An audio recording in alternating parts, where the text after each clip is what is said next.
لیکن یہ کہ دل کی دنیا پہ حکمرانی کسی اور کی ہو گئی، وہاں دنیا کی محبت سما گئی، اللہ تعالیٰ کی یاد دل سے نکل گئی، تو اب وہ اندر کھاتے تو یوں سمجھے کہ فسق کا جو بیج ہے وہ پڑ گیا۔ اب اس کو اللہ نے باہر نکالنا تھا، اس کے لیے ایک آزمائش آئی۔ وَاسْأَلْهُمْ عَنِ الْقَرْيَةِ الَّتِي كَانَتْ حَاضِرَةَ الْبَحْرِ، ان سے سوال کیجئے، پوچھئے ان سے اس بستی کے بارے میں جو ایک سمندر کے کنارے پر واقع تھی، کہتے ایلات کی بندرگاہ تھی جہاں پر یہ واقعہ پیش آیا، وہاں پہ یہ لوگ رہتے تھے، مچھیرے تھے۔ اِذْ يَعْدُونَ فِي السَّبْتِ، جب وہ ہفتے کے جو آداب تھے اس میں حد سے بڑھنے لگے۔ اصل میں ان کے ہاں جو ہفتے کا دن ہے وہ جیسے ہمارا جمعہ کا دن ہے، تو ان کے ہاں عبادت کے لیے ہفتے کا دن مخصوص تھا، لیکن اس کے احکامات جمعے کی نسبت بہت سخت تھے۔ ہمارا جمعہ کا دن تو بس اذان کا معاملہ ہے، اس سے لے کے نماز کے اختتام تک جو ہے وہ کاروبار دنیا حرام ہے، اور اس میں بھی بڑی نرمی ہے۔ لیکن یہ کہ ان کے ہاں یہ تھا کہ صبح سے لے کر شام تک کوئی کاروبار دنیا نہیں کیا جا سکتا، کوئی دنیا کا کام نہیں ہوگا، صرف عبادت ہوگی۔ اور اس میں تیمارداری بھی منع تھی، کسی بیمار کو دیکھنے کے لیے بھی نہیں جا سکتے، بڑی سختی تھی۔ تو اب ان کے ساتھ جو ایک آزمائش کا معاملہ آیا، اِذْ يَعْدُونَ فِي السَّبْتِ، ذرا اس کو سن لیجئے، کیا جب انہوں نے ہفتے کے ان آداب کی خلاف ورزی کی جو انہیں دیے گئے تھے، کیونکہ اِذْ تَأْتِيهِمْ حِيتَانُهُمْ يَوْمَ سَبْتِهِمْ شُرْعًا، جب ان کے پاس آتی تھی ان کی مچھلیاں ہفتے والے دن اچھلتی ہوئی، وہ جیسے مچھلیاں پانی سے باہر چھلانگ لگاتی ہیں پھر پانی میں چلی جاتی ہیں، وہیں پہ اوپر اچھلتی پھر اندر، یعنی آ کے جیسے کوئی کسی کو چڑھا رہا ہو۔ وَيَوْمَ لَا يَسْبِتُونَ لَا تَأْتِيهِمْ، جب ہفتہ نہیں ہوتا تھا نہیں آتی تھی۔ اب یہ ہیں مچھیرے، انہوں نے مچھلیاں پکڑنی ہے، جا کے بیچنی ہے، وہاں سے کوئی سودا سلف لے کے آئیں گے، آ کے بچوں کو کھلائیں گے۔ تو ورکنگ ڈیز جو ہیں وہ اتوار سے شروع ہو کے جمعے پہ آ کے ختم ہوتے ہیں، تو جتنے بھی ورکنگ ڈیز ہیں ان میں مچھلیاں غائب، کوئی مچھلی ہے ہی نہیں، جال لگاؤ نہیں، کانٹا لگاؤ نہیں، ڈھونڈو نہیں، کوئی مچھلی نہیں۔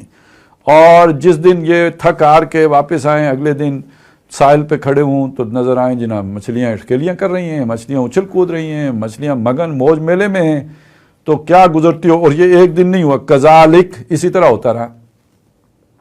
وہ بیچاروں نے کافی صبر کیا ہوگا، آخر ان کو بھی تو آخر کوئی نہ کوئی مفتی صاحب مل گئے ہوں گے، انہوں نے کہا ہوگا کہ الا من اضطر غیر باغ ولا عاد، تو یہ تو سارے احکامات ہوتے ہیں تو نارمل حالات کے لیے ہوتے ہیں، جب جان پر بن گئی ہے تو اب جان پر جب بن گئی ہے تو کچھ نہ کچھ تو کرنا ہی پڑے گا، نہ کوئی ہیلا، کوئی حجت، کوئی طریقہ، کوئی دائیں بائیں سے نکالنا پڑے گا۔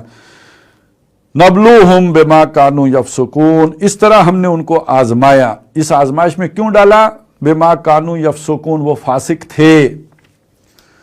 فاسق اس طرح کے نہیں تھے کہ اللہ کے حکموں کو مانتے ہی نہ ہوں، ان کے وہ یہی تھا، اس حکم پر چلتے تھے، روح ختم ہو چکی تھی، اللہ کی خوشنودی کا جذبہ دم توڑ چکا تھا، اللہ کی رضا کا شوق وہ ہمت ہار چکا تھا، بس ایک خالی خولی جو ہے رسم باقی تھی، رہ گئی رسم اذاں روئے بلالی نہ رہی، فلسفہ رہ گیا تلقین غزالی نہ رہی۔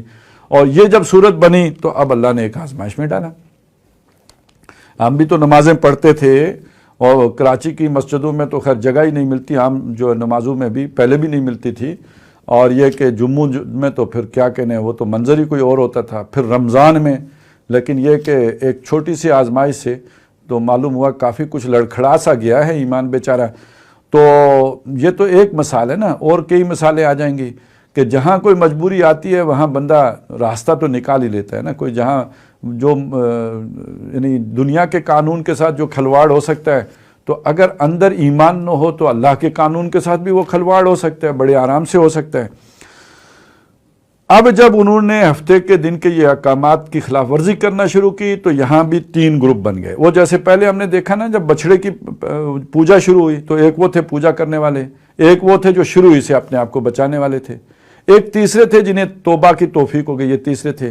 یہاں پہ تین اور طرح کے بنے، ایک وہ تھے جو ہفتے کے دن کے احکامات کی خلاف ورزی کرتے تھے، دوسرے وہ تھے جنہوں نے بہرحال اس مجبوری میں، اس مفلوق الحالی میں، اس بھوک اور تکلیف میں بھی ہفتے کے دن کے آداب کو ملحوظ خاطر رکھا۔ تھوڑے سے ہوں گے لیکن تھے تو صحیح۔ اور یہ جو تھوڑے سے تھے یہ ان کو سمجھاتے تھے کہ یہ نہ کرنے والوں میں سے بھی پھر آگے دو گروپ بن گئے۔ ایک وہ جو انہیں سمجھاتے تھے کہ یہ کرنا چھوڑ دو، یہ بڑے گناہ کا کام ہے۔ اب ظاہر ہے ان کے مفتیوں کے ساتھ بھی ان کے جو ہے مناظرے ہوتے ہوں گے، وہ انہیں کہتے ہیں تم ان پڑھ بدھو لوگو، ہم اہل علم ہیں، تمہیں کیا پتہ، ہمیں صحیح پتہ ہے۔ تو اس میں پھر انہیں تانے بھی سننے پڑتے ہوں گے، استہزاء بھی ہوتا ہوگا. تو ان کے جو وہ ساتھی تھے جو انہیں منع تو نہیں کرتے تھے اور خود گناہ نہیں بھی کرتے تھے، وہ انہیں کہتے تھے کہ یار چھوڑو ان کو، کیا ان کے پیچھے پڑے ہو. تو یہ اس طرح کے 3 گروپ بن گئے. اب ان کا اللہ نے ذکر کیا.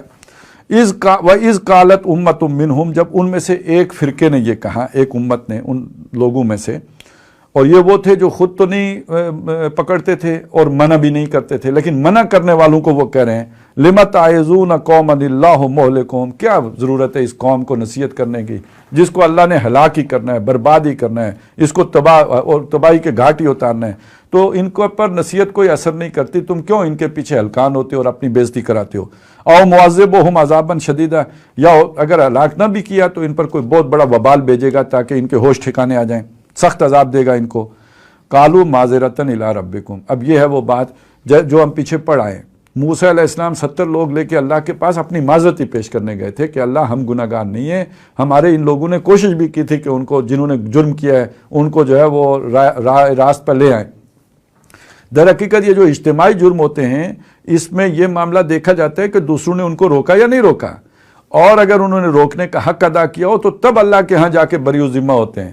کنارے ہو کے بیٹھ جائیں تو اللہ کی نظر میں اس جرم میں شریک جرم کہلائیں گے وہ، اس لیے کہ انہوں نے مداخلت نہیں کی، اس جرم کو روکا نہیں. اس کو ہم یوں سمجھیں نا کہ اللہ تعالیٰ کا بادشاہی ہے، میں اللہ کا وفادار ہوں، آپ اللہ کے وفادار ہیں. اس بادشاہ کے خلاف کوئی بغاوت ہو رہی ہے تو وفادار اگر لا تعلق ہو کے بیٹھ جائیں کہ اس پھڈے میں ہمیں ٹانگ اڑانے کی کیا ضرورت ہے، تو یہ وفادار رہیں گے؟ پھر اللہ تعالیٰ ان کی وفاداری کا اعتبار کرے گا؟ نہیں، یہ مقام وفاداری سے گر گئے. لہٰذا اب ایک جرم ہو گیا تو پہلے تو وفاداروں سے پوچھا جائے گا تم کہاں تھے. موسیٰ علیہ السلام نے آ کے سب سے پہلے ہارون علیہ السلام سے نہیں پوچھا، تو اپنا عذر پیش کرنا پڑے گا. اس عذر کو پیش کرنے کے لیے ہم یہ کوشش کر رہے ہیں، محنت کر رہے ہیں، اپنی بھاگ دوڑ کر رہے ہیں، انہیں سمجھا رہے ہیں تاکہ اپنے رب کے حضور اپنی معذرت پیش کر سکیں. وَلَعَلَّهُمْ يَتَّقُونَ، اور کیا پتہ ہو سکتا ہے کہ یہ ٹھیک ہی ہو جائیں، یہ تقویٰ کی طرف آ ہی جائیں، پرہیزگار ہو جائیں. فَلَمَّا نَسُوا مَا ذُكِّرُوا، اچھا یہ چیزیں آج سمجھنا اس لیے ضروری ہے کہ ہمارے چاروں طرف کیا ہو رہا ہے. تو ایک نیک آدمی وہ نہیں ہے کہ جو اپنے گھر میں جو ہے وہ رضائی اوڑھ کے تو بیٹھ جائے اور اللہ اللہ کرے، بلکہ نیک وہ ہے جو اس کو بدلنے کی کوشش کرے، اس نظام کو تبدیل کرنے کی کوشش کرے، لوگوں کو سمجھائے کہ تم غلط کر رہے ہو. وہ اگر آگے سے مڑ کے جو ہے وہ اسے گالیاں دیں یا اذیتیں دیں یا باتیں سنائیں یا اس کا مذاق اڑائیں تو یہ سب جھیلنا چاہیے، برداشت کرنا چاہیے، لیکن اس سے ہمت ہار کر گھر نہیں بیٹھنا چاہیے. فَلَمَّا نَسُوا مَا ذُكِّرُوا بِهِ، یہ بات بہرحال سمجھنے کہ بہت سے لوگ اسی چیز جو ان کے اندر اپنے ایک خناس ہوتے ہیں نا، بڑے لوگ ہوتے ہیں، اہل علم ہوتے ہیں، وہ بڑے فلسفی ہوتے ہیں، بڑے علامہ صاحب ہوتے ہیں، ان کی ایک قدر و قیمت ہوتی ہے خود ان کی اپنی نظر میں، اور کوئی کرے یا نہ کرے. تو اب وہ لوگوں کے سامنے جا کے ذلیل نہیں ہونا چاہتے، وہ ریڑھی والے کو نہیں سمجھانا چاہتے، وہ عوام کا نام کے کو منہ نہیں لگنا چاہتے، تو وہ پھر اپنے ڈرائنگ روم میں بیٹھنا چاہتے ہیں اور وہاں بیٹھ کے خانقاہ بنانا چاہتے ہیں. جو چل کے ان کے پاس آ جائے وہ اس کو سمجھا دیں گے کیونکہ وہ جو ہے ضرورت مند ہے، باقی وہ کسی کے پاس جا کر اسے سمجھانے کے لیے تیار نہیں ہوں گے.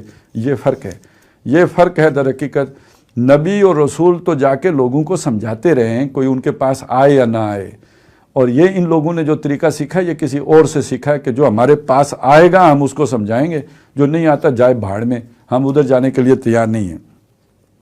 فَلَمَّا نَسُوا مَا ذُكِّرُوا بِهِ، تو جب وہ بھول گئے جس کے ذریعے سے انہیں سمجھایا گیا، أَنْجَيْنَا الَّذِينَ يَنْهَوْنَ عَنِ السُّوءِ، ہم نے بچا لیا، نجات دے دی ان لوگوں کو جو برائی سے جو منع کرتے تھے، جنہوں نے جا کے سمجھایا تھا، جنہوں نے بےزتیاں کروائی تھیں، جنہوں نے اپنی جو ہے وہ خیال نہیں رکھا تھا عزت نفس کا، اور انہوں نے جا کے اچھے طریقے سے کوشش کی تھی کہ اپنے رب کے سامنے عذر پیش کر سکیں، ان کو ہم نے بچا لیا.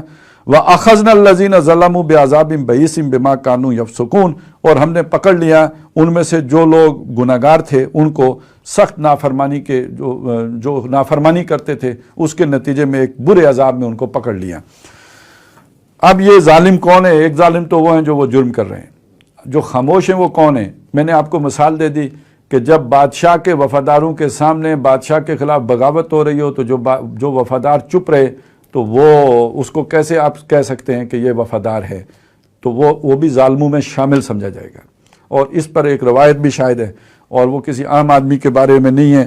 جب حضرت جبریل علیہ السلام آئے تو انہوں نے کہا کہ مجھے جو ہے نا ایک دفعہ حضور کو جبریل بتا رہے ہیں، یہ حدیث قدسی ہے، تو وہ کہہ رہے ہیں کہ مجھے اللہ نے حکم دیا فلانی بستی ان کے رہنے والوں کے اوپر الٹ دو. میں نے کہا باری تعالیٰ ان بستیوں میں تیرا ایک ایسا بندہ بھی ہے جس نے کبھی پلک جھپکنے کی دیر برابر بھی گناہ نہیں کیا ہے, ایسا نیک فرشتہ صفت آدمی ہے. تو اللہ نے کہا اس بستی کو اس پر اور باقیوں پر پلٹو, یعنی پہلے اس پر پلٹو. وجہ کیا بتائی؟ اس کا چہرہ کبھی میری غیرت میں متغیر نہیں ہوا.